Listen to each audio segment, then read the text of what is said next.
gentlemen, it's the most sober YouTuber of all time. Hold on, I'm just kidding. I didn't want to do this entrance. This just feels like the silver market right now.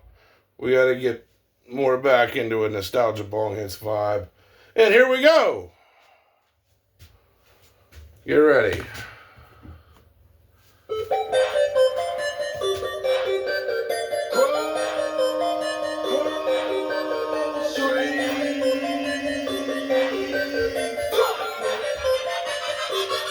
I got a whole lot of money.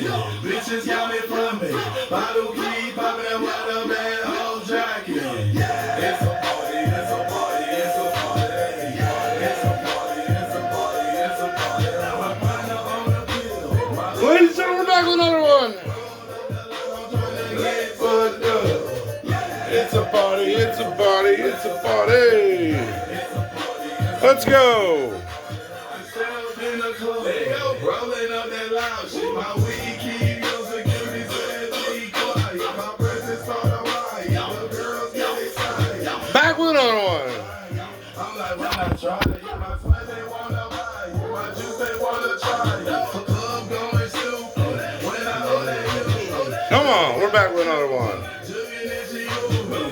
And man, the banks are getting desperate. Dropping the price down to $77, which is very interesting to anyone watching things.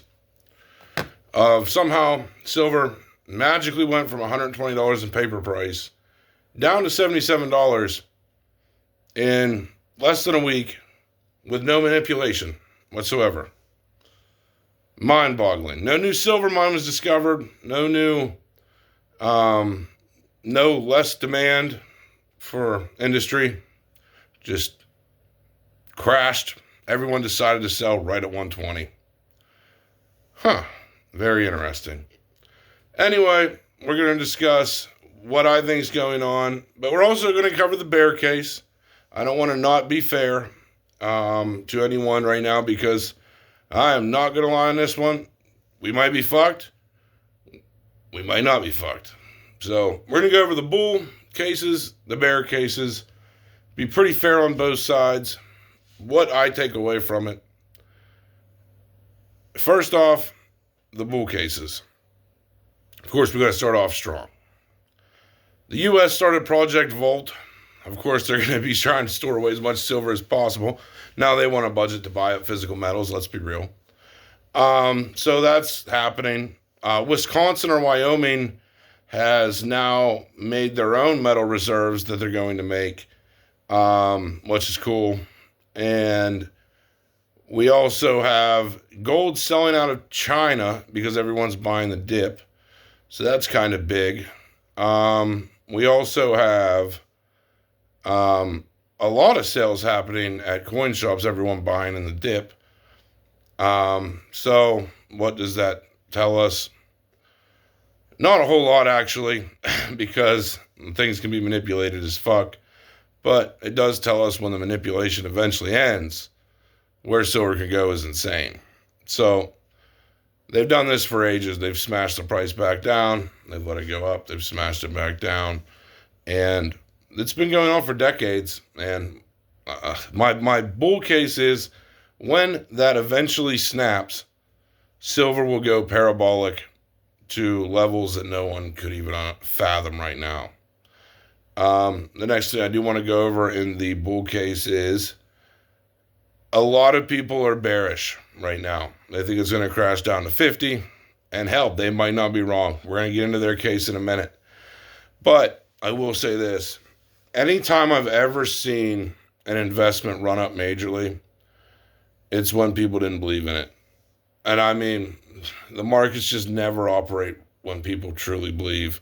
The majority of the win always happens when no one believes. Happened with Bitcoin. It didn't go up when everybody believed in it. It got its gains when no one believed in it. I mean, Evolving Skies, a booster box that not many people believed in. You were considered insane buying it for $125 and holding it. It's now worth $2,000. I mean, I could go across lists of Pokemon products where that's happened. No one believed in it. And then it 10x's in price. In my opinion, silver is no different animal from this. Silver is actually a lot more of a wild, uncontrollable animal than all of those things combined. And it's definitely something to consider to have in your portfolio, even if you take the risks of it going down. At least you own some metal, and it's in your possession is how you should really look at it. Now, I want to get to the bearish side, because I do not doubt the bears either, man. I mean, they have a good point. Silver has crashed before due to manipulation, but it has crashed before. And oh yeah, by the way, for the bullish case, before I get into the bears, JP Morgan's closing 500 locations supposedly in February. February's delivery month. So I mean, you have a lot of things that are in your favor, and the government possibly setting a price floor of $80 is why they're buying it up now, to cover their short positions. So I mean, there's, like I said, there's a lot of bullish shit, man. But there is some bearish shit. Hey, the market's fucking rigged. I don't disagree with you. That can they crash it down to fucking $40, $50 if they want to? Yes.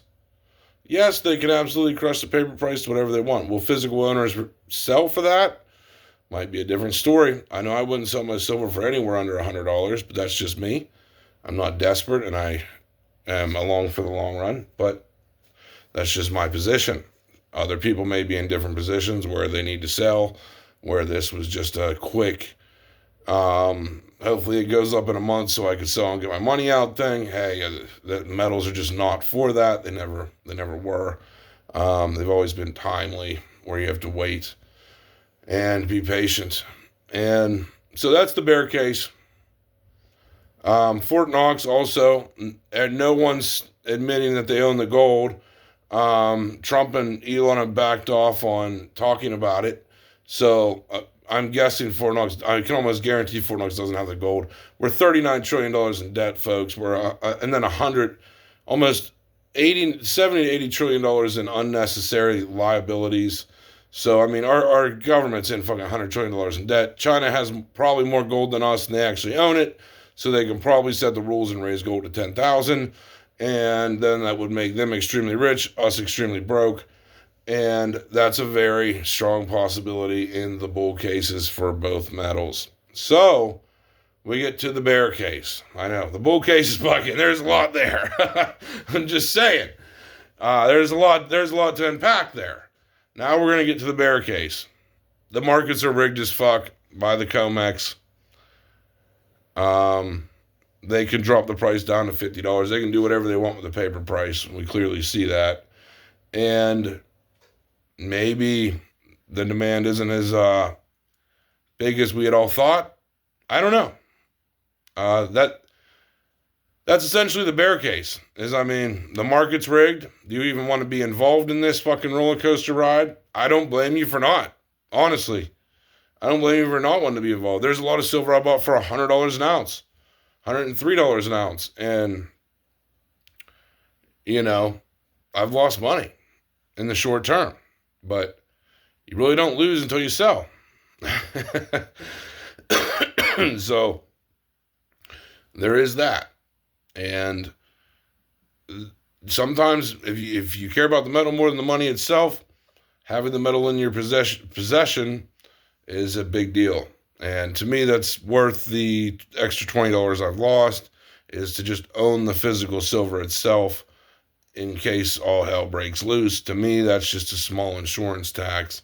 Now, if it drops to like $30 and everybody's selling it at $30 or $40 or $50, I'll be buying more. That's for damn sure. But, that's the bear case. I'm not selling. You can do whatever you want. But in my opinion, I think it's a good buying opportunity right now. I doubt it's going to get much lower than this. But it might. And if the bears are right and it drops to 50, that's when you should probably be buying, because that is kind of the bottom of the roller coaster. Like, let's be real. Anyone that bought it at $20, they deserve $50 for an ounce of silver, man. It's just the discovery cost. That's how I look at it. But anyway, I was watching people produce silver today, like trying to like extract it, and it goes to show it. And some people really think it only costs $20 to make an ounce of silver. It costs way more than $20 to make an ounce of silver. Regardless, it costs at least $40 to make an ounce of silver. And that's just doing your fuel cost, your everything else costs. I mean, go watch some of these mining shows. They take big risks to get this metal. And it's a pain in the ass. And sometimes you win, sometimes you lose. And, like I said, just their production cost is $30 to $40. And then you got to own the land under it, which isn't cheap. And so, I mean, it kind of is what it is. But we should just all become gold miners. It's a lot of work.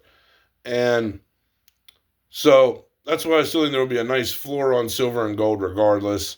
I really don't ever see silver dropping below 50 regardless of anything. But that's just my opinion. I really don't think it should be less than 100.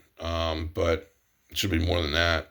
But that's just my opinion on the matter. I still think silver is a great investment, but I totally understand anyone in the bearish camp that's like, I don't even want to be involved, bro.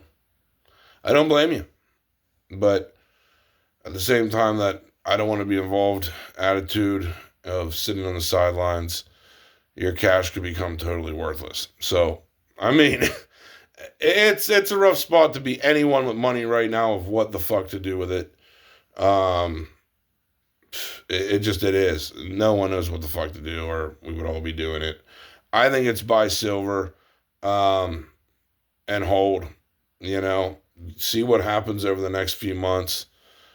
It's a great entry price, in my opinion. If you can get it for like $70, $80, you're doing great.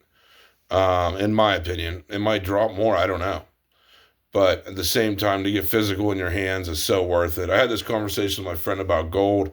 Physical gold is just, to sell it for $5,000 just doesn't even make any sense. It's just like, yeah, but to go buy it back now is $5,400 online or $5,200 online after premiums. So it's just the same as silver. It doesn't even make the sense to sell the physical silver until it's way higher. And that's just how I look at it. It's a lot different than just holding a paper contract. So that's the way to look at things. If you hate these crooks as much as I do, get silver, hold it physically. Don't buy their shitty ETFs. No one should have ever been allowed to just control paper silver. Paper silver shouldn't even be a thing. It should just be if you own it or if you don't own it. How this market ever existed is insane with paper silver. It should just literally be abolished because banks can just control the paper prices. So there's the bear side. There's the bull side. You make your own decisions. But in my opinion, if you're holding and you're really worried about panic selling, I would hold, because this is the point where when no one believes in something is usually when it does its best. That's just how I look at it. But anyway, either way, hopefully you guys have made the right moves of whatever you've done. If you didn't, I wouldn't worry that much about it. I would still rather have silver over garbage fiat currency that's fake, not backed by anything. I might mind you that not $1 million in paper is really backed by one single ounce of gold or silver, because it's fake. So a pile of paper money can become completely worthless if no one believes in it. So there's both sides to look at it. I want to be a channel of fairness, of definitely not just going all bullish, and explaining the bear cases, because they are right. I mean, the market's manipulated. Most people don't even want involved. And at the same time, there are the brave few gentlemen out there that say fuck it and just hold silver regardless. And I will say I'll be one of them to the day I die. Anyway, I hope you guys enjoyed it. Hang in there. Stock up if prices get cheap. It's my best advice. That's all we have for this one. Hope you enjoyed it. We're out.